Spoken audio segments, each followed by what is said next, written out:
CM योगी गोरखपुर के दौरे पर हैं। औद्योगिक विकास प्राधिकरण के कार्यक्रम में वो पहुंचे हैं। थोड़ी ही देर बाद परियोजनाओं का लोकार्पण और शिलान्यास होना है। उससे पहले की तस्वीरें क्या कुछ हैं वो हम आपको दिखा रहे हैं। प्रदर्शनी को बारीकी से देख रहे हैं और ये वो तस्वीर, ये वो प्रतिमा श्री राम जन्मभूमि यानी अयोध्या में जो स्थापित की गई है, उसी पर एक ये मूर्ति जो है वहां लगाई गई है, उसको भी दिखाया जा रहा है। और दो तस्वीरें, पहली तस्वीरें में आप देखेंगे मंच पर मुख्यमंत्री योगी आदित्यनाथ की मौजूदगी है।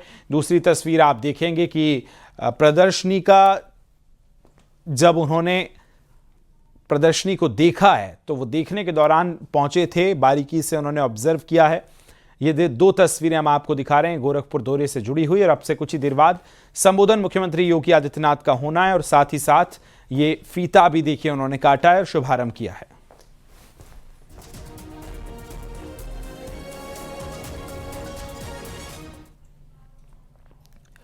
बैन कफ सिरप मामले में सीएम योगी सख्त हैं। नेटवर्क की तरह हर जगह जाने के सीएम ने निर्देश दिए हैं और कहा कि अमित सिंह टाटा, विभूव राणा और विशाल सिंह को रिमांड पर एसटीएफ लेगी। तीनों सिंडिकेट मेंबर को एक साथ बिठाकर एसटीएफ पूछताछ करेगी। एसटीएफ की रडार पर पूर्वांचल का बाहुबली, एसटीएफ का बर्खास्त सिपाही और कई सफेद पोश हैं। आजमगढ़ का एक ब्लॉक प्रमुख भी विकास नरवे और अमित सिंह टाटा को शरण दिए हुए था।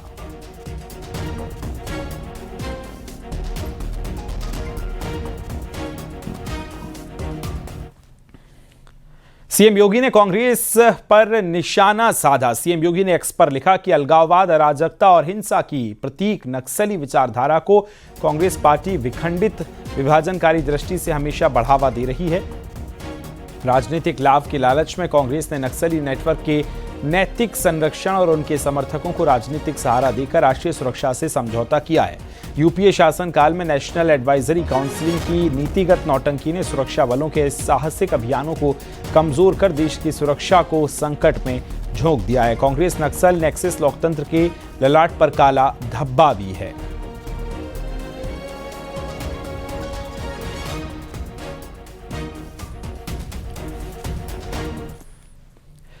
सपा प्रमुख अखिलेश यादव ने आरोप लगाया कि एसआईआर फॉर्म को लेकर बीएलओ और कर्मचारियों पर जबरदस्ती दबाव बनाया जा रहा है और सरकार अजीब जल्दबाजी दिखा रही है, जिससे लोगों की जान तक जा रही है। अखिलेश यादव ने कहा कि एसआईआर के लिए भाजपा को इतनी जल्दबाजी आखिर क्यों है। यूपी में लगातार शादियां हो रही हैं, इस समय सब लोग व्यस्त हैं, लेकिन इनको इससे मतलब नहीं है। फॉर्म भरवाने के लिए नगर निगम ने सफाई कर्मियों को सहायक बनाया।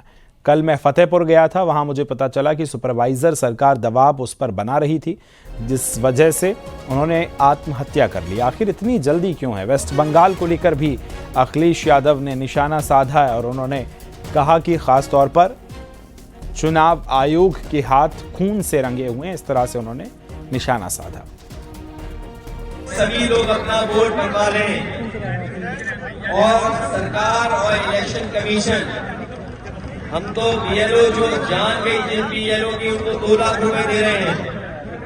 चुनाव आयोग जिनसे काम ले रहा है उनके अगर जान गई परिवार में तो सरकारी नौकरी दें और 1 करोड़ से उस परिवार की आर्थिक मदद। वहीं केशव प्रसाद मौर्य ने अखिलेश यादव पर करारा पलटवार भी किया है, वो भी आपको सुनवाते हैं। जातिवाद का चश्मा लगा होगा, परिवारवाद का चश्मा लगा होगा, भारत की भक्ति का भाव उनके अंदर नहीं आ सकता है। अगर भारत की भक्ति का भाव होगा तो चुनाव आयोग के द्वारा जो मतदाता सूची शुद्धिकरण का अभियान चल रहा है, वो चाहे जहां देश में चल रहा है, राजनीतिक दल के नाते सबको स्वागत करना चाहिए, सबको हिस्सा लेना चाहिए। और मतदाता सूची की शुद्धि का काम लोकतंत्र का महायज्ञ है और जो लोकतंत्र विरोधी होते हैं उनको इस प्रकार की भाषा शोभा नहीं देती। एसआईआर को लेकर समाजवादी पार्टी ने जहां एसआईआर प्रक्रिया को 3 महीने और आगे बढ़ाने की मांग कर दी है, वहीं कांग्रेस का आरोप है कि सरकारी दबाव के चलते बीएलओ की तबीयत बिगड़ चुकी है, जिसमें एक की मौत भी हो गई है। डिप्टी सीएम केशव प्रसाद मौर्य ने पलटवार कर कहा कि अखिलेश बिहार में मगध हार कर आए, अब जनता उन्हें अवध में भी हराने वाली है।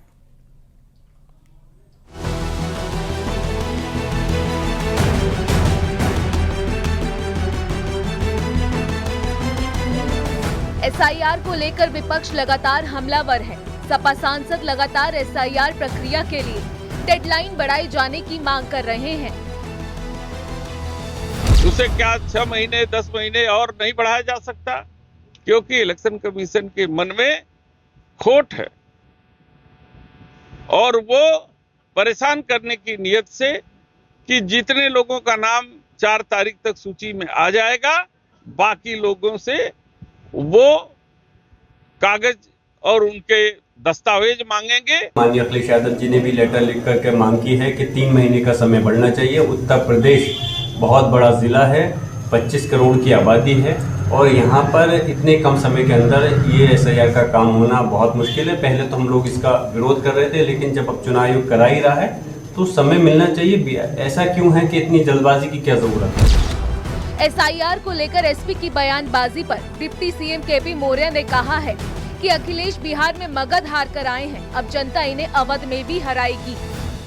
समाजवादी पार्टी का और श्री अखिलेश यादव जी का और सरकारी परिवार का राजनीतिक भविष्य अंधकारमय हो गया है। इसलिए बौखलाहट में और बिहार में जाकर के भाषण दिए थे कि हम अवध जीत के आए हैं और मगध में हराएंगे। ऐसा वहां जब भाषण दिए तो अहंकार को सीता मैया ने ऐसा उनको सबक सिखाया कि मगध भी हार करके आए हैं जहां जहां प्रचार करने गए। अवध और यूपी भी अब 2027 में बुरी तरीके से हारे। वहीं कांग्रेस और एसपी का कहना है कि सरकार के दबाव के चलते चुनाव आयोग जाब्ती कर रहा है, जिसके चलते BLO की हार्ट अटैक से मौत हो रही है। अल्प वेतन भोगी लोग अपने परिवार का जीवन यापन कर रहे हैं, इतना दबाव बना रहे हैं चुनाव आयोग और सरकार मिलकर कि लोगों वो बर्दाश्त नहीं कर पा रहे हैं। उसमें लोगों की दुखद मृत्यु हुई है। जो BLO बनाए गए हैं, BLO 4 BLO मर चुके हैं, इतना टेंशनाइज हुए हैं, काम का दबाव डाला जा रहा है और तमाम जगह शिकायतें मिल रही हैं।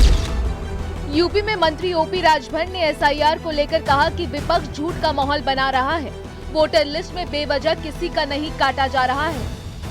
आपने देखा कि SIR होने की वजह से आपके बिहार में वोट का परसेंटेज बढ़ा ना, तो उसी तरह जो हो रहा है उसमें कहीं कोई दिक्कत नहीं, न किसी का नाम कटने का है। सिर्फ आप फॉर्म भर करके आप दे दीजिए, आपको 9 तारीख को जो सूची प्रकाशित होगी उसमें आपका नाम आ जाएगा। अपना दल के विधायक पल्लवी पटेल ने SIR के विरोध में फॉर्म भरने से इनकार कर दिया है। मेरा विरोध सिर्फ इतना है कि मेरे पास तमाम वैलिड दस्तावेज हैं, तो अब आप अगर मेरा नाम काटते तो किस आधार पे काट रहे हैं? क्योंकि मैं तो लगातार वोट दे रही हूँ, मेरे तमाम दस्तावेज हैं, तो अब SIR की जरूरत मुझे क्यों है? SIR को लेकर जहां विपक्ष BLO पर बढ़ते दबाव की बात कहकर समय सीमा बढ़ाने की मांग कर रहा है, वहीं बीजेपी ने पूछा है कि विपक्ष आखिर घुसपैठियों को बचाने में क्यों जुटा है। Bureau report, news 18 UP Uttarakhand. Bhopal में जमीयत उलेमाए हिंद की गवर्निंग बॉडी काउंसिलिंग की मीटिंग में मौलाना महमूद मदनी ने सुप्रीम कोर्ट पर गंभीर सवाल उठाए। मदनी ने कहा कि अदालतें सरकार के दबाव में काम कर रही हैं।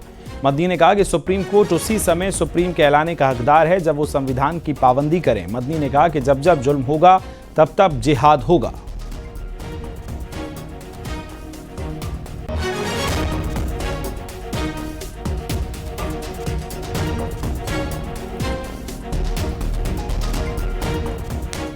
गुज़िश्ता कुछ अरसे से बिलखुसूस बाबरी मस्जिद, तलाक़ सलासा जैसे बहुत से मसलों पर फैसले के बाद ये तासुर आम हो रहा है कि अदालतें हुकूमतों के दबाव में काम कर रही हैं। अक़लियतों के आइनी हुकूक और दस्तूर के बाद बुनियादी उसूलों की तशरीह की ऐसी मिसालें सामने आई हैं जिन्होंने अदालतों के किरदार पर सवालिया निशान लगा दिया है। मौजूदा वक्त में इबादत गाह एक्ट को नज़रअंदाज करते हुए ज्ञानवापी और मथुरा के मुकदमात को काबिल समाअत करार देने का फैसला भी उसकी एक वाज़ेह मिसाल है। याद रखिए, सुप्रीम कोर्ट उस वक्त तक ही सुप्रीम कहलाने का मुस्तहिक़ है जब तक आइन की पाबंदी करे, कानून के हुकूक का ख्याल रखे। अगर ऐसा न करे तो वो इखलाकी तौर पर भी सुप्रीम कहलाने का हकदार नहीं है। जब जब जुल्म होगा तब तब जिहाद होगा। मैं इसको दोबारा कहता हूं, जब जब जुल्म होगा तब तब जिहाद होगा।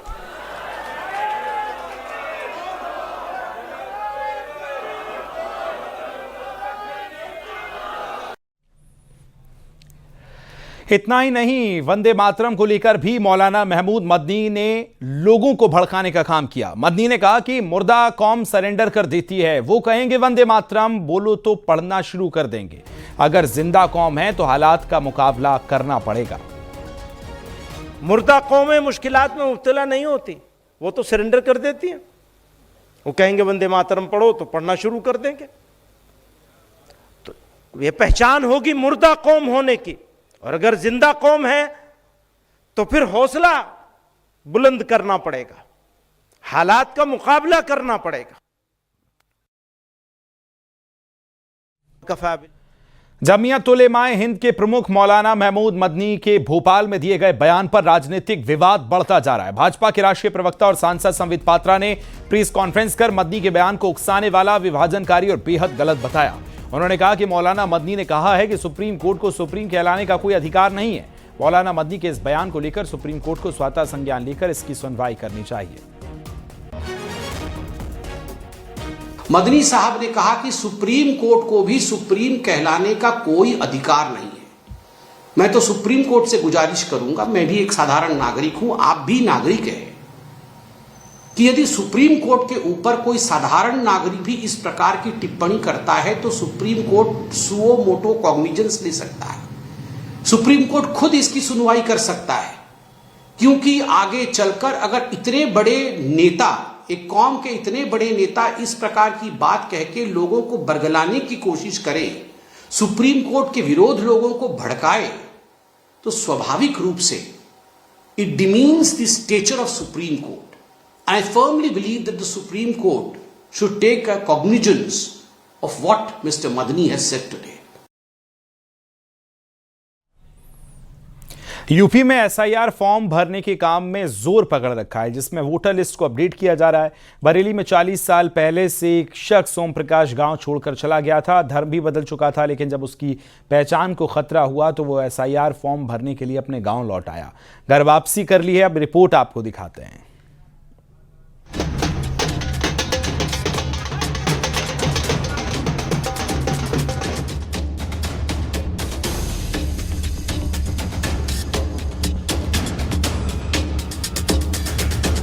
चालीस साल पहले ओम प्रकाश नाम का एक लड़का 15 साल की उम्र में गांव छोड़कर गया था, लेकिन जब लौटा तो सलीम बनकर आया। जैसे ही उसके गांव लौटने की खबर मिली, ग्रामीण उसके स्वागत के लिए इकट्ठा हो गए। बकायदा गले में फूलों की माला पहनाकर ढोल नगाड़ों के साथ उसका वेलकम किया गया। दोबारा गांव लौटने की वजह भी बेहद दिलचस्प निकली। अपनी पहचान साबित करने के लिए एसआईआर फॉर्म भरना जरूरी हो गया था। बिहार के बाद दूसरे कई राज्यों में एसआईआर फॉर्म भरने के काम ने रफ्तार पकड़ी हुई है। वोटर लिस्ट को अपडेट करने के लिए यूपी में भी तेजी से काम हो रहा है। काशीपुर गांव का रहने वाला ओम प्रकाश 40 साल पहले गांव छोड़कर चला गया था। ओम प्रकाश का कहना है कि जब वो घर छोड़कर गया था तो शुरू में बरेली में मजदूरी की, इसके बाद वो दिल्ली चला गया। दिल्ली में किराए का कमरा लेने के लिए आईडी की अड़चन आई तो वहाँ के लोगों ने उसका नाम सलीम रख दिया। पिता किसी ताहिर हुसैन को बताया गया। दिल्ली का पता दर्ज कराते हुए वोटर कार्ड भी बनवा लिया। एसआईआर फॉर्म को पूरा करने के लिए ताहिर हुसैन की कोई आईडी नहीं मिलने पर उसे गांव आने के लिए मजबूर होना पड़ा। ओम प्रकाश सलीम तो बन गया था, लेकिन अपनी पहचान साबित नहीं कर पा रहा था। 40 साल बाद ओम प्रकाश अपने गांव लौटा और फिर से सनातन धर्म में वापसी कर ली। उसके साथ उसका बेटा जुम्मन भी आया है। काशीपुर गांव में इस वक्त काफी हलचल है। ओम प्रकाश के लौटने से कोई हैरान है तो कोई खुशी भी जाहिर कर रहा है।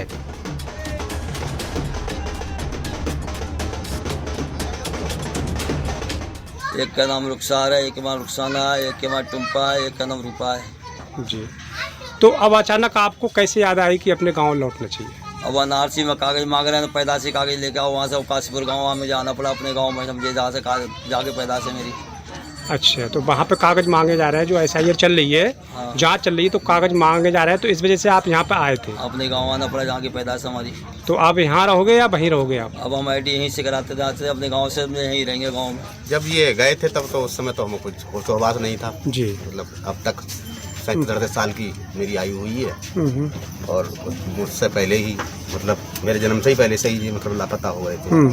लेकिन सुनता था मैं इनके बारे में। अच्छा। चर्चाएं गाँव में होती थी कि एक प्रकाश इनके रोशन लाल के भाई थे, वो आज तक मतलब 40 साल पहले चले गए, आज तक लौट के नहीं है। कल ये अचानक कल गुरुवार का दिन यहाँ बैठे हुए थे, जब पहुँचे तो गांव में पता लगा, मुझे भी जानकारी हुई, फिर गांव में पूरी खुशी की लहर। ओम प्रकाश की माने तो उसने दिल्ली में जाकर अपना टेंट का कारोबार कर लिया और हिंदू धर्म छोड़कर इस्लाम अपनाया, जिससे वो ओम प्रकाश से सलीम बन गया। उसने धर्म बदलने के बाद दिल्ली की ही रहने वाली महिला से निकाह कर लिया। शादी के बाद उसके 5 बच्चे हुए। उस्मानपुर में रहते 40 साल तक। 40 साल। तो वहाँ किस नाम से आप रहे? वहाँ आईडी बनवाई, सलीम नाम से बना के दी थी। अच्छा। तो आपने वहाँ शादी भी कर ली? हाँ, शादी की थी। नहीं, आपकी आईडी सलीम नाम से बनवाई थी, वहाँ किराए पे रहते थे। हाँ। तो किसने बनवाई थी आपकी आईडी वहाँ पे? जिन दोनों बनवाई थी आईडी ना, समझे वो तो लोग पता नहीं है कि नहीं है, जो पता नहीं है मुझे। ओम प्रकाश का कहना है कि अब वो बाकी जिंदगी अपनी असली पहचान के साथ ही बिताना चाहता है। अब ताउम्र वो अपने गांव में ही रहने की सोच रहा है। वहीं ग्रामीण भी उसका साथ देने की बात कर रहे हैं। अब आप क्या क्या सुविधाएं इनको उपलब्ध कराएंगे अगर ये यहाँ रहते हैं तो? हाँ, इनकी जो आरडी यहाँ की मतलब होती है और मतलब वोटर लिस्ट में भी इनका नाम होता है और यहाँ के मतलब मूल निवासी बनने के बाद जो भी सुविधा राशन कार्ड की है या मान लो आवास है, जो भी होगा, जो भी सरकारी सुविधाएं हैं वो इन्हें उपलब्ध कराई जाएंगी, दिलाने का काम करेंगे। SIR के जरिए घुसपैठ करने वालों की भी पहचान की जा रही है, जो देश की सुरक्षा के लिए बड़ा खतरा भी है। घुसपैठिए तेजी से देश छोड़कर भी जाने लगे हैं। ऐसे में कई लोग ऐसे हैं जो देश के होते हुए भी नकली पहचान के साथ जी रहे हैं। ओम प्रकाश उन्हीं में से एक है। जब उसके ऊपर पहचान का संकट आया तो उसे अपनी जड़ें याद आईं। बरेली से रामविलास सक्सेना के साथ bureau report, news 18, UP, Uttarakhand.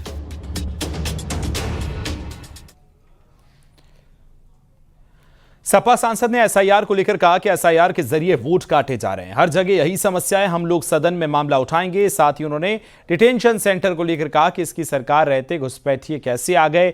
यहां चुनाव आता है, वहां घुसपैठियों का मामला सामने आ जाता है। बिहार, झारखंड में कितने घुसपैठिया मिले शुरू हो रहा है, हम सवाल वहाँ भी उठाएंगे। लोकतंत्र के मंदिर में बैठकर लोकतंत्र का अगर चिरण हो रहा हो तो हम उस पर बैठेंगे नहीं। सवाल उठाने का हमारा हक है और चुनाव आयोग का काम है कि वेरीफाई करें। मैं भी चुनाव आयोग के साथ हूँ। मैं चाहता हूँ कि केवल वैलिड वोटर्स ही देश का में वोट दे, देश की सरकार बनाए। क्या जरूरत, पिछला लिस्ट है आपके पास, उसमें से कौन सही है कौन गलत है वेरीफाई कर लीजिए। जिसका नाम है नाम जोड़ दीजिए, जिसका नाम गलत है उसको हटा दीजिए। 2003 का क्या मतलब हुआ? यूपी की राजनीति में एक बार फिर से पोस्टर वॉर शुरू हो गया है। लखनऊ में समाजवादी पार्टी के प्रदेश कार्यालय के पास पोस्टर लगाया गया। पोस्टर में नोटबंदी, किसान कानून, कोविड और SIR का जिक्र किया गया। पोस्टर में लिखा गया, बीजेपी सरकार के हर बड़े फैसले की कीमत जनता ने अपनी जान देकर चुकाई है। पोस्टर में SIR, चुनाव ड्यूटी और में BLO की मौत का जिक्र है। SP ने मोहम्मद इखलाक ने ये पोस्टर लगवाया है। इसमें लगातार विपक्ष पोस्टर के जरिए सत्ताधारी सरकार पर निशाना साधते हुए नजर आ रहा है, जिसके क्रम में एक बार फिर समाजवादी पार्टी के पास एक सपा नेता द्वारा ये पोस्टर लगाया गया है, जिसमें लिखा गया है कि बीजेपी सरकार के हर बड़े फैसले की कीमत जनता ने अपनी जान देकर चुकाई है। नोटबंदी का जिक्र किया गया है, लिखा गया है नोटबंदी, अव्यवस्था की मार, कई मासूम जाने बैंकों की लाइनों में खत्म हो गई। दूसरे नंबर पर काला किसान कानून, अन्नदाताओं को दर्द, आंदोलन के दौरान 700 से अधिक किसानों की शहादत, लेकिन सरकार का दिल नहीं पसीजा। तीसरे नंबर पर कोविड के दौरान शून्य तैयारियों के बीच अचानक लॉकडाउन का जिक्र किया गया है, जिसमें लिखा गया है कि हजारों लोगों की मौत का जिम्मेदार कौन? लॉकडाउन से उपजे पलायन के दौरान फैली भूख, बेबसी और निराशा से कई लोगों ने अपनी जान गंवाई। चौथे नंबर पर जो मौजूदा मुद्दा है वो है SIR, चुनाव ड्यूटी, कर्मचारियों की मजबूरी, काम के दबाव में 10 से अधिक BLO कर्मियों की जान गंवाई है। नीचे अंत में लिखा गया है, ये सिर्फ आंकड़े नहीं, हर एक संख्या के पीछे एक परिवार का उजड़ना है। ये पोस्टर लगाया गया है मोहम्मद इखलाक द्वारा, जो कि समाजवादी पार्टी के नेता के तौर पर उनका जिक्र किया गया है। तो इस तरह के पोस्टर लगाकर लगातार सरकार को घेरने का काम किया जा रहा है। आज एसआईआर के दौरान हुई बीएलओ की मौत को लेकर समाजवादी पार्टी के मुखिया अखिलेश यादव ने भी एक प्रेस कॉन्फ्रेंस बुलाई है। इस दौरान जहां पीड़ित बीएलओ परिवार को सपा मुखिया अखिलेश यादव आर्थिक मदद मुहैया कराएंगे, तो वहीं कहीं न कहीं सरकार पर भी जमकर निशाना साधते हुए नजर आएंगे। कैमरामैन गोपी गिरी के साथ राजीव प्रताप सिंह, न्यूज 18 लखनऊ। इधर कफ सिरप मामले पर पूर्व सांसद का पोस्ट वायरल हुआ है। धनंजय सिंह ने सोशल मीडिया पर पोस्ट किया और कहा कि मेरे बारे में अफवाह फैलाई जा रही है। धनंजय सिंह ने कहा कि विरोधी पार्टियां गुमराह करने की कोशिश कर रही हैं। कांग्रेस और विपक्ष झूठे आरोप लगा रहा है। वाराणसी में पीएम की छवि धूमिल करने की कोशिश की गई। धनंजय सिंह ने कफ सिरप कांड पर सीबीआई जांच की मांग भी कर डाली। आजमगढ़ में कफ सिरप कांड में कनेक्शन की जांच के लिए एसटीएफ की टीम विकास सिंह के घर पर पहुंची और छापेमारी करने पहुंची है। फेंसिडिल सिरप और कोडीन युक्त दवाओं की तस्करी के मामले में जांच अब तेज हो गई है। इसी कड़ी में एसटीएफ ने ताबड़तोड़ छापेमारियां की हैं और हालांकि छापेमारी से पहले ही विकास सिंह मौके पर फरार हो गया, जिसके बाद संभावित ठिकानों पर छापेमारी की जा रही है। तस्करी मामले में एक तरफ जहां एसटीएफ अपनी जांच का दायरा बढ़ा दी है, वहीं दूसरी तरफ कार्रवाई का दौर भी जारी हो गया है। आज एसटीएफ की टीम आजमगढ़ जिले के नरवे गांव पहुंचती है, जहां विकास सिंह नरवे के घर पर छापेमारी करती है। फिलहाल विकास सिंह नरवे घर पर नहीं मिलता है, लेकिन उसके बाद एसटीएफ लगातार उसके संभावित ठिकानों पर छापेमारी कर रही है। ये विकास सिंह नरवे वही है जो शुभम जायसवाल को न सिर्फ अमित सिंह टाटा से मिलवाया था, बल्कि पूर्वांचल के बाहुबली, सफेदपोश और औषधि विभाग के कई डॉक्टरों से मिलाकर इस पूरे सिंडिकेट को खड़ा करने का काम किया था। विकास सिंह नरवे ने ही एसटीएफ के बर्खास्त सिपाही आलोक सिंह से भी शुभम की मीटिंग कराई थी और उसके बाद आलोक को इस सिंडिकेट का मेंबर बनाया था। पीलीभीत में ईओ आवास पर अस्थायी रूप से कब्जा किए गए एसपी जिलाध्यक्ष के ऑफिस को खाली किया गया है। सिटी मजिस्ट्रेट ने कई स्थानों की पुलिस फोर्स की मौजूदगी में कब्जा खाली कराया है। नगर पालिका के सुपुर्द भी कर दिया गया है। प्रशासन का दावा है कि ऑफिस को खाली कराने के लिए पहले ही नोटिस जारी किया गया था, जिसके बाद खाली ना करने पर सभी सामानों को हटाया गया है। भरोसा नहीं है। ये लोग सिर्फ और सिर्फ सत्ता के दबाव में काम करते हैं।